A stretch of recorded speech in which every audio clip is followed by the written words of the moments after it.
Okay, last time we had talked about molar concentrations and we had done some preparation of solutions, calculating the molar concentrations, and looking at dilutions using that C1V1 equals C2V2.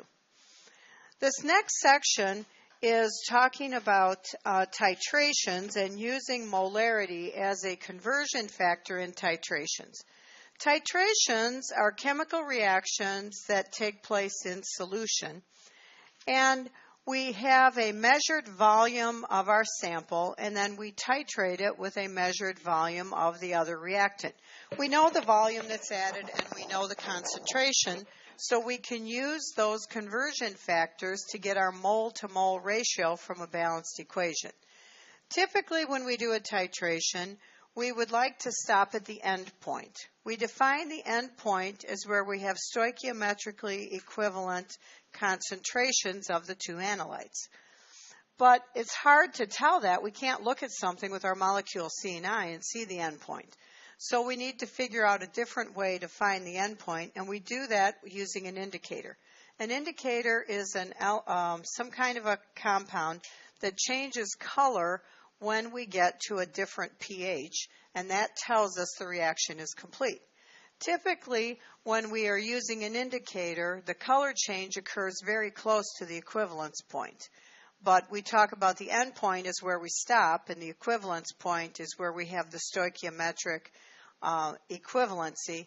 In an ideal world, the end point and the equivalence point would be the same place. Now, we did a vinegar titration in here, and some of you stopped at pink, and some stopped at pink. And pink is the end point where you stopped, but it might have been a little bit past the equivalence point. Does that make sense? And I told you it probably won't make a huge difference. It's usually within a drop or so. So that's kind of a little background about why we choose something for an indicator, and we really get into this in a lot of detail in Chem 111. Molar concentration is a two-part unit, so we can use this as a conversion factor. When we see 0.500 molar with the uppercase M, I want you to get in the habit of writing down 0.5 moles per 1 liter, and 1 liter is 1,000 mils. So 0.5 moles per 1,000 mils. And you'll see me write it like this just because it's faster. It saves you a conversion step. So we can invert this and use it as a conversion factor also.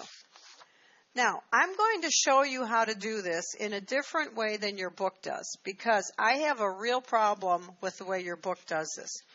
They show using that dilution equation, that C1V1 equals C2V2, they show doing stoichiometry and solution calculations that way. You will get the same numerically correct answer when you have one-to-one stoichiometry. When you don't have one-to-one stoichiometry, that doesn't work.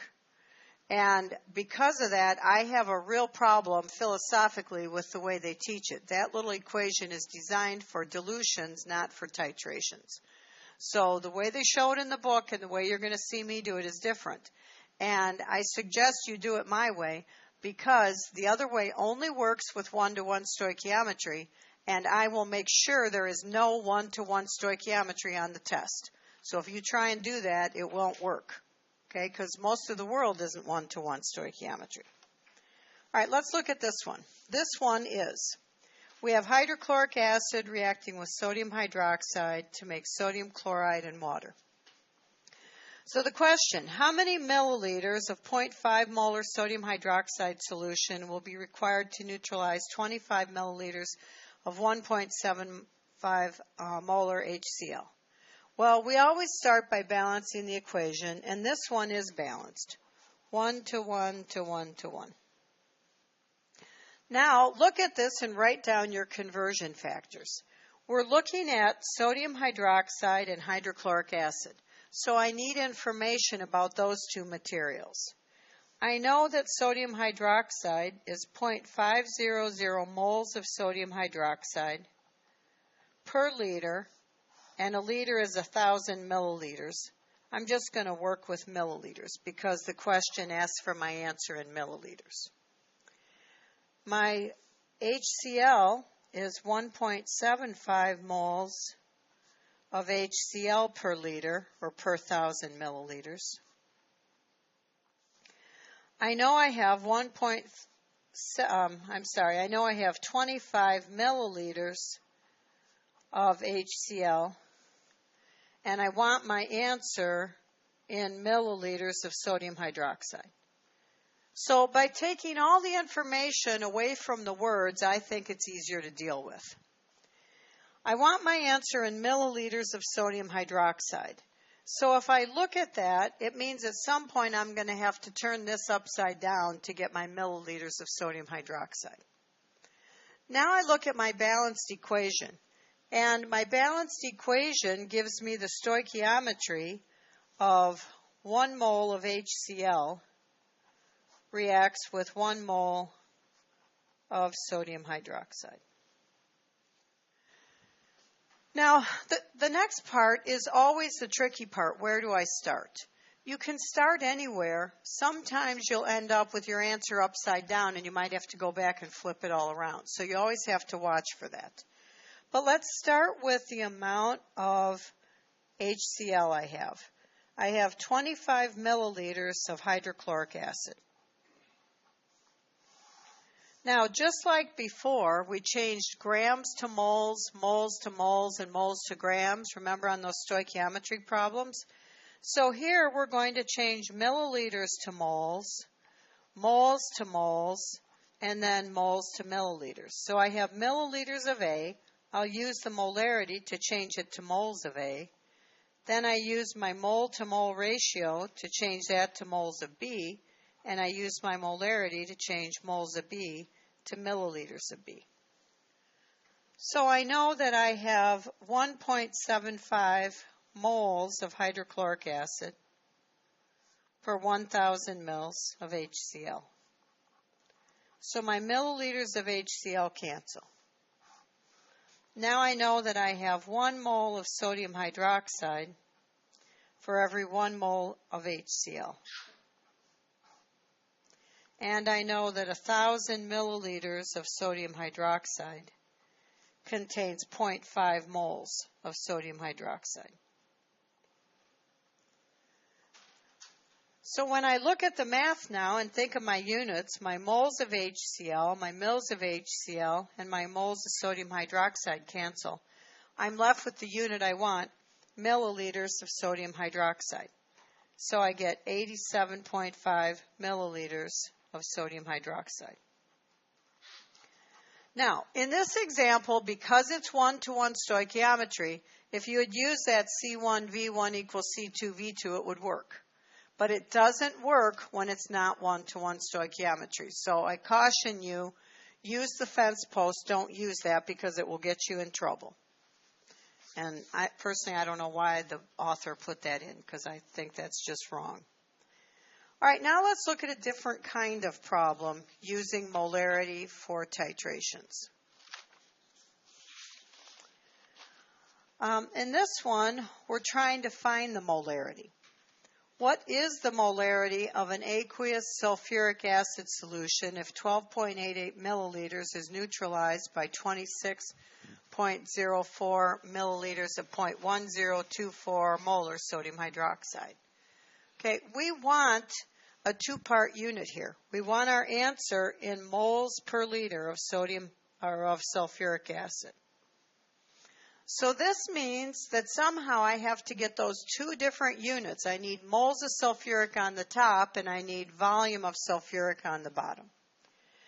So how do we start?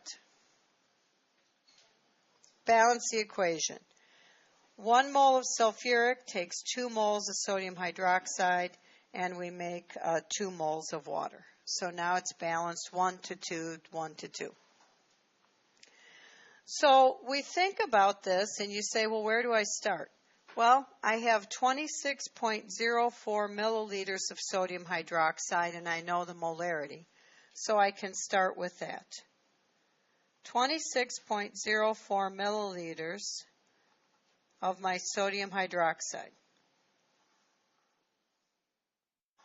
And I know that 0.1024 moles of sodium hydroxide occupies 1,000 mils of sodium hydroxide. So I've canceled my milliliters. Now my unit is moles of sodium hydroxide, and I want moles of sulfuric per liter of sulfuric. So I know from my balanced equation, 1 mole of sulfuric acid reacts with 2 moles of sodium hydroxide. So now I have part of the unit that I want in place. I have 1 mole of sulfuric acid on top, so I have this unit moles that I need on top. Now I need liters or volume on the bottom. What other information do I have in the problem that I can use to help me?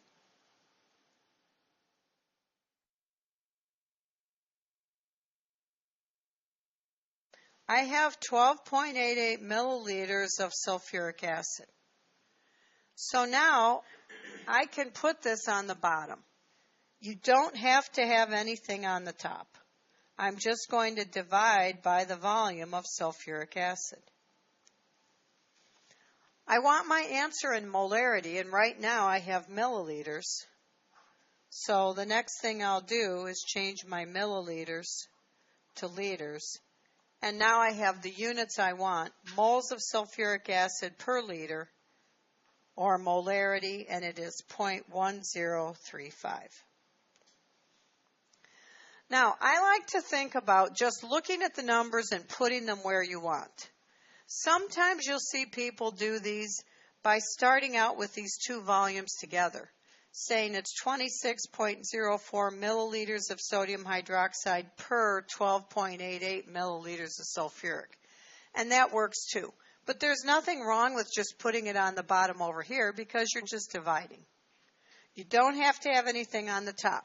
If you feel a need to fill that space, put a 1 in there. So that's a different type of problem that you can do.